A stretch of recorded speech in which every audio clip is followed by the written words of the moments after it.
In previous videos, we explored a few different ways to run AI locally. That included setting up chat interfaces for offline models and building tools to search the web or index your documents. Today we're looking at an open source project called Khoj. Think of it as a bridge that connects all of those concepts together. Khoj acts as a unified second brain. It's a single application that allows your local AI models to seamlessly access your personal notes, your documents, and the live internet. Instead of managing separate tools for different tasks, you get one interface where the AI can read a PDF, check the web for context, and summarize it all based on your private data. It integrates directly into Obsidian, it supports native voice commands, and because we are self-hosting it through Docker, it runs entirely on your own hardware. Your data never leaves your network, it's completely private, and there are no cloud subscription fees. Let's look at a few quick examples. Here is a quick look at what it actually can do. First, there is the web search and voice input. If I don't feel like typing, I can just click the microphone. Khoj uses an offline model to transcribe this locally. Give me a quick summary of the top stories on Hacker News right now. It searches the internet, reads the front page, and gives me a summary with actual clickable citations. Another cool feature is how it handles your local files with the Obsidian plugin. I have it connected directly to my Obsidian Vault. I will ask it, it's Monday morning,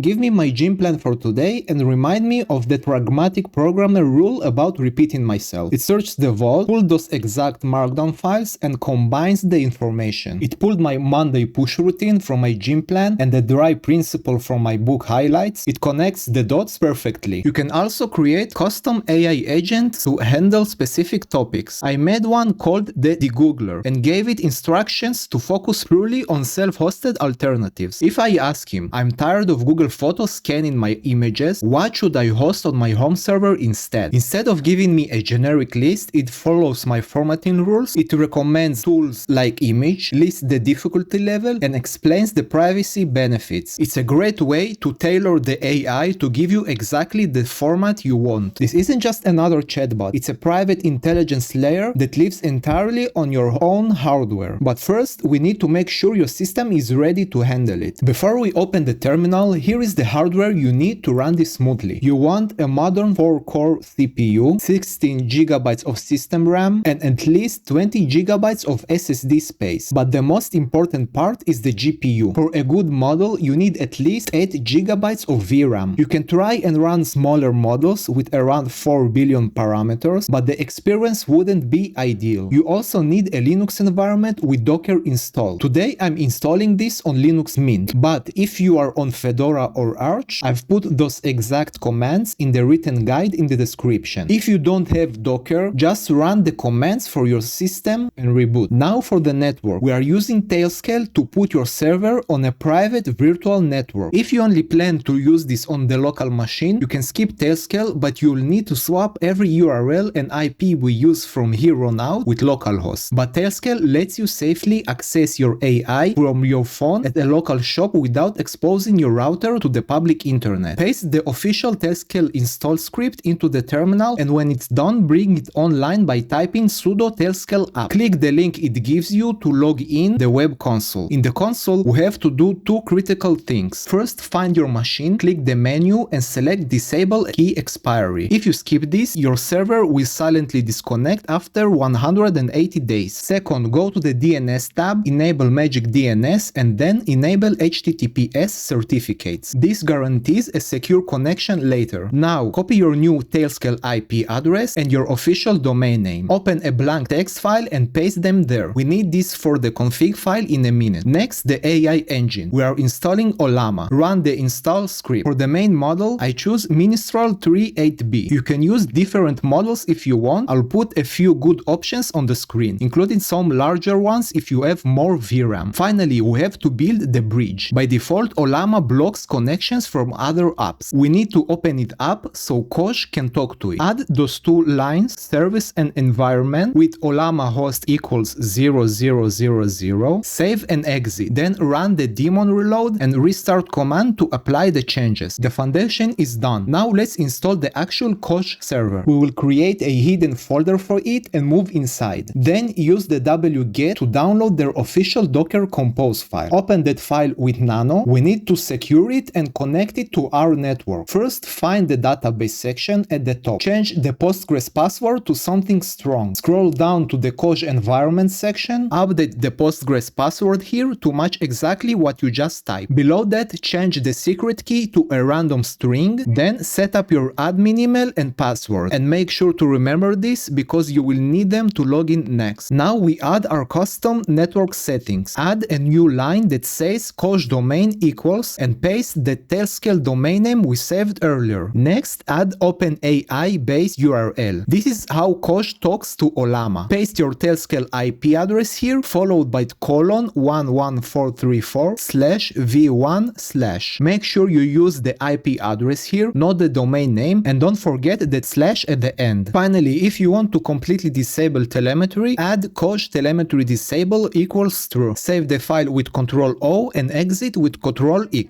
Start the server by typing docker compose app-d. While that boots up, we have to route the traffic. Run this tailscale serve command. This single command tells Tailscale to take your secure HTTPS domain and forward it directly to your new Khoj server. One last fix. Currently, the default container is missing the audio software needed for the voice assistant. We need to inject it. Run this docker exec command to install ffmpeg directly into the running server. The server is running. Now we just need to log in and configure the AI brains. Open your browser and navigate to the Tailscale domain you saved earlier, followed by /server/admin. Log in using the admin email and password you set in the config file. First, check the chat models on the left sidebar. Make sure your Ollama model is listed and active. Because we linked the URL in the Docker file earlier, Khoj connects to it automatically. Next, the voice assistant. Go to speech to text model option and click add. Set the model name to base and the friendly name to local whisper. Make sure the model type is set to offline. Leave the API key completely blank and click save. The brain is fully wired up. Let's test the web app. Now that the brain is configured, let's open it up. Go to a new browser tab and navigate to your secure Tailscale domain. Before we start testing, look at the right side of your address bar and click the install app icon. This turns Khoj into a clean, standalone app on your desktop, getting rid of the browser clutter. First, let's test the voice transcription and the live web scraper to show you how offline AI can still access the live internet. I will click the microphone icon and say, what is the current price of Bitcoin and what are the top 2 text headlines today? The local whisper model transcribes your voice perfectly, triggers the web scraper, and feeds real-time data back to your local AI model. Next, let's look at custom agents. You can turn Khoj into a dedicated assistant for whatever you care about. I built one called the Movie Night Picker. I told it to always suggest a movie I haven't seen based on my saved notes, explain why I'd like it in one sentence, and rate the vibe. Watch what happens when I ask it's Friday night and I'm in the mood for something sci-fi but not too heavy. Pick something I haven't seen. It pulls from my notes, picks something I haven't logged, gives me a one-sentence reason why I'd love it, and rates the vibe. It follows the exact format I told it. It feels personal, like a friend who actually knows your taste. The server is fully operational. Now let's connect the final piece, your Obsidian Vault. Open Obsidian, go to Settings, then Community Plugins, turn off Restricted Mode if you haven't already, click Browse, search for Khoj, install it, and hit Enable. Open the plugin options, under Khoj URL, paste your secure Tailscale domain. Leave the Khoj API key completely blank. Because your server is private, you don't need one. Toggle off Sync PDFs to save your GPU from bottlenecking. You can turn this on later, then scroll down to force sync and click Update. This tells Khoj to securely read and index your vault locally. Once that finishes, let's test our second brain. I have my mock documents loaded here. I will type it's 2 AM and I'm starving while editing. Give me my midnight pizza dough recipe, and while the dough is rising, what are the remaining chores on my weekend to-do list? Khoj acts as a private search engine. It scans your vault, answers the question perfectly by combining those two notes, and gives you clickable reference links to the exact files it reads. You now have a private self-host AI that knows your files, your voice, and the internet. And there you go, a complete private AI system running entirely on your own hardware. All the commands we used today are linked below. You will also find the complete uninstall commands down there, just in case you ever want want to wipe this from your system. If this saved you time, give the video a like. If you got stuck on any step, leave a comment and I will try to help you out. Thanks for watching.